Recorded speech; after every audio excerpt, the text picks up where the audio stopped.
Hello দর্শক, আসসালামু আলাইকুম। আমি রোকেয়া, আমি বরিশাল থেকে বলতেছি। আজ আমি আপনাদের মাঝে উপস্থিত হয়েছি আমার জীবনের গল্প নিয়ে। তো আমার সাংসারিক জীবনটা অনেক কষ্টের, খুব ভালো যেত না। আমার দুটো ছেলে মেয়ে আছে, একটা ছেলে একটা মেয়ে। তো আমি অনেক গরিব ঘরেরই। আমার স্বামী ভালো ছিল না। আমার স্বামী গাঁজা মদ এগুলো মাঝে বাজে নেশা করতো, আর খুব মারধর করতো আমাকে, ঠিকমতো খাবার দিত না। তো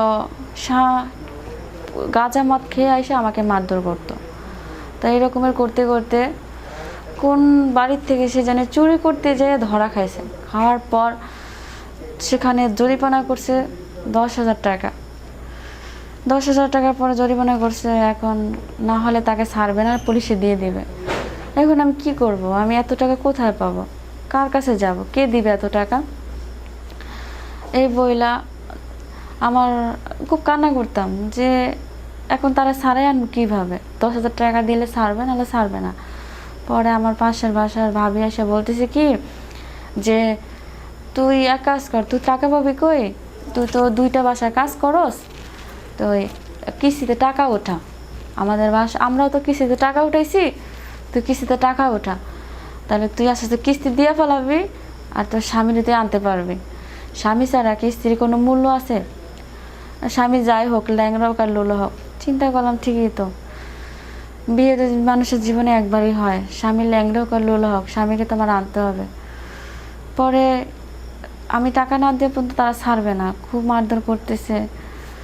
পরে আমি কিস্তিতে টাকা উঠাইয়া তাদেরকে টাকা দিলাম, আর আমার স্বামীরে নিয়ে আসলাম। নিয়ে আসার পরে কি স্বামী তাও আমাকে খুব মারধর করতো। তাই কিস্তিতে টাকা উঠে প্রথমত 2-3 সপ্তাহ ভালো দিছি, আর দিতে পারি না। এখন তার কাছে বলি, আমার স্বামীর কাছে বলি যে প্রতি রবিবার আইলে কিস্তি আসে, টাকা দাও, কিস্তিতে টাকা উঠাও, দিব, কিস্তি আসবো। তো উনি টাকা দিত না আমাকে, খুব মারধর করে চলে যেত গা। উনি কিছু হলে আমাকে খুব মারধর করতো। তিনি 2টা ছেলে মেয়ে নিয়ে না খায় থাকতে হয়। এই জন্য পাশের বাড়িতে 2 বাসায় কাজ করি। হ্যাঁ, 2 বাসার থেকে 1,000 2,000 টাকা দিত, ওইটা তো মাসে পাইতাম। পরে ওই টাকা আনলেই উনি ওই টাকা নিয়ে খায়া ফেলাইতো, বাজে বাজে নেশা করতো। পোলাপান 2টা ঠিকমতো খাবারও খাইতে পারতো না। খালি বলতো কি মা, ওরা মাংস দিয়ে ভাত খায়, আমিও খামো, কিন্তু কি পোলাপানে 2টা মুখে খাবার দিতে পারি না। খুব কষ্টে আমার দিন যায়, কিন্তু আমার স্বামী কোনো কাজ কাম করে না। আর ওই কিস্তিওয়ালা প্রতি রবিবার আইসা খুব চিল্লাচিল্লি করতো যে টাকা উঠানোর সময় ঠিকই টাকা উঠাইতে পারছে, মিষ্টি মিষ্টি কথা বলা, এখন টাকা দিতে পারে না।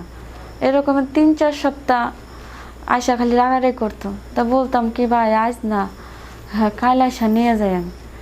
কিন্তু আমি এই টাকা পামো কই? প্রতি সপ্তাহে 400 টাকা করে কিস্তি। হ্যাঁ, আমার কাছে তো কোনো টাকা পয়সা নাই, কেমনি দিব টাকা? তো ওনার কাছে চাইলে উনি টাকা দিত না। এরকম 4 সপ্তাহ 5 সপ্তাহ আটকে গেছে গা, কিস্তি এলা আর মানতেছে না। এখন ভাবির থেকে কিছু টাকা আনছিলাম হাওলাতার আগে, কিন্তু ভাবির কাছে টাকা চাইলে টাকা দেয় না। বলতেছি তুমি অনেক টাকায় নিয়েছো, তুমি আগে এই টাকা পরিশোধ করো, তারপরে। পরে কিস্তিওয়ালা আয়সা বলতো কি ভাবি, আপনি তো এই আজকে 5 সপ্তাহ ধরে কিস্তি দিতে আসেন না, আপনার একটা কথা বলি। তা আমি বললাম বলেন। কয় আমি একটা প্রস্তাব দিব, যদি প্রস্তাবে রাজি হন তাইলে আপনার আর কিস্তি দেওয়া লাগবে না, সমস্ত কিস্তি আপনার মাপ। তা আমি বললাম কি যে কি এমন কথা, যে কথা কইলে আমার সমস্ত কিস্তি মাপ? কন না, আমি রাজি আছি। কয় আপনি যদি আমাকে খুশি রাখেন তাহলে আপনার সমস্ত কিস্তি মাপ। তো লোকটা জানি আমাকে এরকমের 3-4 বার করে প্রস্তাব দিল। আমি খুব রাগারাগি করলাম যে এই মিয়া, আপনি কি পাইছেন? হ্যাঁ, আপনি কি আমার রাস্তার মায়া পাইছেন যে আপনি প্রস্তাব দিলে আমি রাজি হমু? শোনেন, রক্ত বিক্রি করে হলে কিস্তির টাকা দিব আপনারে, এই টাকা বাদ যাব না। কিন্তু কি তারপর কিস্তিলা চলে গেছে। আমি কইলাম কিস্তি তলা তো গেছে গা, বড় বড় কথা কইলাম যে রক্ত বিক্রি হলো টাকা দিয়ে দিব, কিন্তু এই টাকা কই পামু? আজকে 1 মাসের মতো কিস্তি দিতে পারি না। কিস্তিওয়ালা পরে আবার আইলো, আয়া বলতেছি কি, দেখেন ভাবি, আমি আপনার ভালো কথা কইতেছি না, আপনি আমার প্রস্তাবে রাজি হয়ে যান, ঠিক আছে? রাজি হলে আপনার আর কিস্তি দেওয়া লাগবে না, সমস্ত কিস্তি আমি দিয়ে দেবো। পরে আর কি করবো, 1 মাস কিস্তি দিতে পারি না, অনেক ভাইবা চিন্তা, তবে তার কথা মতো রাজি হয়েছে। রাজি হওয়ার পর উনি আমাকে কোন একটা আবাসিক হোটেলে নিয়ে গেল। সেই আবাসিক হোটেলে নিয়ে যাওয়ার পর উনি আমার সাথে একত্রিত হইল। হওয়ার পর এরকমের সপ্তাহে তার সাথে আমার একবার হইলো, তার সাথে আমার একত্রিত হইতে হয়। এরকম করতে করতে করতে আমার পুরা কিস্তি যেদিন না পূর্ণ শেষ, মানে শেষ হওয়া, তা উনি আমার সাথে থাকা বন্ধ করলো না। তিনি আমার সাথে এখন ঘন ঘন থাকা শুরু করলো, সপ্তাহে 3 বার 4 বার। কিন্তু যখন আমার কিস্তি সম্পূর্ণ শেষ, তখন আমার স্বামীর বললাম যে কিস্তি কার উঠাইবা, কিস্তি তো শেষ। তাই বলতেছে না, কিস্তি আর উঠানো লাগবে না, এমনি পেট চলে না, আবার কিস্তিতে টাকা উঠাবো। তখন আমি আবার কিস্তিওয়ালা স্যাররে কইলাম যে স্যার, হ্যাঁ আমাকে টাকা উঠানো লাগবে না, যা উঠাইছি উঠাইছি, আমরা গরিব মানুষ, আমরা কিস্তিতে টাকা টানতে পারবো না। তা উনি বলতেছে কি, ঠিক আছে উঠাইবেন না যখন ভালো কথা, উঠাইবেন না। কিন্তু উনি আমাকে থাকা বন্ধ করলো না, উনি আমাকে এখন প্রতি সপ্তাহে ডাকতেছে। তখন আমি বিরক্ত হয়ে গেলাম যে আমার কিস্তি শেষ, তাহলে উনি আমার সাথে এখনো থাকা বন্ধ করে না কেন? তারপর উনি আমাকে আবার প্রস্তাব দিল যে থাকার জন্য। পরে আমি বললাম, দেখেন স্যার, আপনি তখন আমার বলছিলেন, আমি তখন অসহায় ছিলাম, নিরুপায় ছিলাম, আমি টাকা দিতে পারি নাই, কিন্তু আপনি আপনার প্রস্তাবে আমি রাজি হয়ে গেছি, কিন্তু তখন আপনি আমার কাছে ছিলেন, কিন্তু এখন তো কিস্তি শেষ, এখন আপনি আমার কাছে থাকা বন্ধ করেন না কিসের জন্য? তখন উনি বলতেছে, তুমি আমার কাছে থাকা বন্ধ করো মানে? কিস্তি শেষ, আমার প্রস্তাবে আজীবনে থাকতে হবে। তখন আমি, আজীবন থাকতে মানে? তখন উনি আমাকে মোবাইলে দেখাইলো যে এই যে তোমার ভিডিও, তুমি আমার সাথে যা যা করছো এগুলোর ভিডিও আছে আমার কাছে।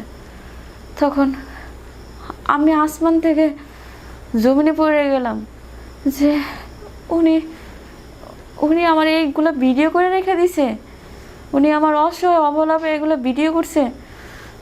তখন বললাম, স্যার এগুলো আপনি ডিলিট করে ফেলান, দেখেন আপনি আমার আর ডাকেন না, আমার কিস্তি তো মাফ হয়ে গেছে, তাহলে কেন আমাকে বাবা ডাকতেছেন? আপনার সাথে আমি আর থাকতে পারবো না। তা উনি তখন বললো যে তুমি যখন আমার কাছে থাকবা না, এই দেখো এই ভিডিও, তাহলে আমি ফেসবুক নেড়ে ছাইড়া দিব, তোমার যা আছে সব কিছু ভাইরাল হয়ে যাব। তখন উনি এরকমের কইরা কইরা আমাকে ব্ল্যাকমেল কইরা কইরা আমার সাথে আরও গভীরতার চেষ্টা করলো, কিন্তু উনি থাকা বন্ধ করলো না। তখন স্যারকে বললাম, দেখেন স্যার, আপনি আর আমার সাথে এরকমের করেন না, প্লিজ আপনি আমার মাফ করে দেন, ক্ষমা করে দেন, আমি আর থাকতে পারবো না। কিন্তু উনি আমার কথা শুনলো না, উনি থাকা বন্ধ করলো না, উনি শুধু আমাকে বারবার ডাকতো, ওই ভিডিও আর ডিলিট করলো না। তখন তিনি আমাকে আবার প্রস্তাব দিল, দেওয়ার পর উনি যখন আমাকে আবাসিক হোটেলে নিয়ে যাওয়ার পর তখন আমার সাথে একত্রিত হওয়ার পর জন্য উনি টয়লেটে যায় সারে। তখন আমি বুদ্ধি করলাম যে এই মোবাইলে যতদিন এই ভিডিওটা থাকবে ততদিন আমার সাথে এরকমের মেলামেশা করবে, উনি এই ভিডিও ডিলিট করবে না, তাহলে আমার সংসারটা নষ্ট হয়ে যাবে, আমার জীবনটা নষ্ট হয়ে যাবে। তাই বুদ্ধি খাটে যখন টয়লেটে গেল, আমি মোবাইলটা হাতে নিলাম যে আমি ভিডিওটা ডিলিট করে ফেলাবো। কিন্তু কি, মোবাইলে অনেকক্ষণ চেষ্টা করলাম, মোবাইলের লক খুলতে পারলাম না, কিন্তু হাল ছাড়া যাবে না, মোবাইলের লক খুলে নাই, কি করা যাবে? তখন আমি মোবাইলটা নিয়ে ওখান থেকে পালিয়ে আসলাম। আসার পর হাঁপিয়ে গিয়েছে আস্তে আস্তে, মানে আসার পর দেখি কি সামনে বিশাল একটা নদী, সেই নদীতে আমি মোবাইলটার পাক্কা ফালাই দিছি। ফালাই দেওয়ার পর ভাবলাম যে আজ থেকে এই মোবাইলে কোনো ভিডিও থাকবে না, আর আমাকে ব্ল্যাকমেলও করতে পারবো না, তাহলে আমি শান্তিতে একটু থাকতে পারবো। পরে ওখান থেকে চলে আসলাম। আসার পর ওই স্যার আমার সাথে অনেকবার যোগাযোগ করার চেষ্টা করছে, কিন্তু আমি ওনার সাথে যোগাযোগ করি নাই। ওনার সাথে একদিন উনি কীভাবে জানি আমার হাজব্যান্ডের নাম্বারে ফোন দিল, দেওয়ার পর আমাকে বললো যে তুই এটা কি করছস, যে তুই আমার মোবাইলটা নিয়ে চলে আসলি পালায়া, কারণটা কি? তখন আমি বললাম কি যে চলে আসছে বেশ করছি, কারণ কি তোদের মতো লোকেদের বিশ্বাস করলে তোরা ক্ষতি করার চেষ্টা করস। তুই আমার অসহায় অবহেলা পায়া তুই আমার সাথে অনেকবার মেলামেশা করছিস, আমি মায়া নিছি, কিন্তু কি তুই কিস্তির যখন মাপ হয়ে গেছে তারপর তুই থাকা বন্ধ করলি না। তাই সিদ্ধান্ত নিয়েছি এই মোবাইলও থাকবে না, তোর ভিডিও থাকবে না, তাহলে তুই আমাকে কখনো ব্ল্যাকমেলও করতে পারবি না। তারপর এই বলে ফোনটা কাইটা দিছি। তারপর থেকে ও আমার সাথে ততটা মানে আর যোগাযোগ করে না, আর কথাবার্তা বলে না। তখন থেকে মানে আমি ওর কাছ থেকে মুক্তি পাইছি। তাই দর্শক, আপনারা অপরিচিত লোকেকে বিশ্বাস করবেন না, ঠিক আছে? আর বিশেষ করে এই যে বাড়িতে যে কিস্তিওয়ালা আসে ছেলেগুলো, তাদের মিষ্টি মিষ্টি কথা বলবেন না। কারণ কি কিস্তিওয়ালারা মেয়েদেরকে বেশি সর্বনাশ করে, ওরা মিষ্টি মিষ্টি কথা বলে। কথা বলার পর মেয়েদের সাথে একত্রিত হওয়ার পরে অনেক সময় ভিডিও করে, সেই ভিডিওগুলো মানে ছেড়ে দেয় ফেসবুকে, হোয়াটসঅ্যাপে, তারপরে ওগুলো নিয়ে তারা ব্ল্যাকমেল করে। এটা আজীবন করে। তাই দর্শক, আমার মতো কেউ আর ভুল করবেন না। সবাই ভালো থাকুন। আসসালামু আলাইকুম।